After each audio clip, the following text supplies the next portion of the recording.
มื้อนี้จะมาเฮ็ดข้าวลอดช่องหรือว่ามุ้งลอดช่องนะคะจะมึนหือมาเต้ยค่ะมานอกแปลงก่อนนะคะเนาะอันนี้เป็นทุนข้าวตีซื้อมาจีไว้นะคะเนาะมาตักเอาน้ำใสๆค่ะก็มาใส่ในหม้อค่ะเนาะจะผสมใส่แป้งข้าวโพดก่อนนะคะเนาะย่าก็เอาแป้งข้าวเจ้ามาผสมนะคะใส่อย่างละครึ่งนะคะเนาะย่าก็เอาแป้งมานอกน้ำค่ะใส่น้ำมาก็เอาเล็กซะไหนมาเกาแป้งถึงละลายนะคะเนาะคนแป้งละลายแล้วก็ไปน้ำทุนเดือดนะคะเนาะน้ำทุนที่เราค่ะตั้งไว้เลือดแล้วนะคะกำไรก็เอาแป้งข้าวโพดกับข้าวเจ้ามาใส่ค่ะ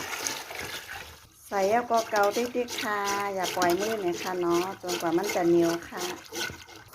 นี่ค่ะเหมือนในมันจะเหนียวนะคะเนาะเกาติ๊กๆค่ะนี่ค่ะคนกับคนมาคือมันเป็นเจ้าไหนนะคะเนาะนี่ค่ะเอาบอกหน้าค่ะนี่เครื่องหยอดนะคะเนาะจะใจเจ้าไหนหยอดเอาค่ะจะเฮ็ดมุ้งลอดช่องสดกินนะคะเนาะนี่ค่ะเนาะแต่ว่าเส้นมันจะเล็กอึ้นหนึ่งนะคะมันก็น่าจะหวานนะคะเนาะเฮ็ดสดใหม่ๆกินกล้วยนะคะเนาะนี่ค่ะเนาะพี่นั่งแสงจิ้นหยอดยาวค่ะลายมุ้งลอดช่องเล็กๆจะไหนมากินนะคะเนาะเอากลัวมาเปลี่ยนน้ำมันหน่อยค่ะเนาะเฮ็ดคาร์ลอดช่องยาวก็มาเจน้ำออยนะคะเนาะเอาน้ำเปล่าธรรมดาใส่ค่ะเจียวเก่ากับเก่ามากเลยน้ำอ้อยเจิมเลยค่ะเนาะใส่นมยาวอิดอ่อนนึงค่ะเกี๊ยกหมักอุ่นขูดก็ใส่หมักอุ่นขูดป้าเนี่ยค่ะเนาะมาใส่ลอดช่องกันค่ะเยี่ยวก็ใส่น้ำอ้อยเนี่ยค่ะเนาะก็ใส่หมักอุ่นเนี่ยค่ะนี่ค่ะนี่ค่ะ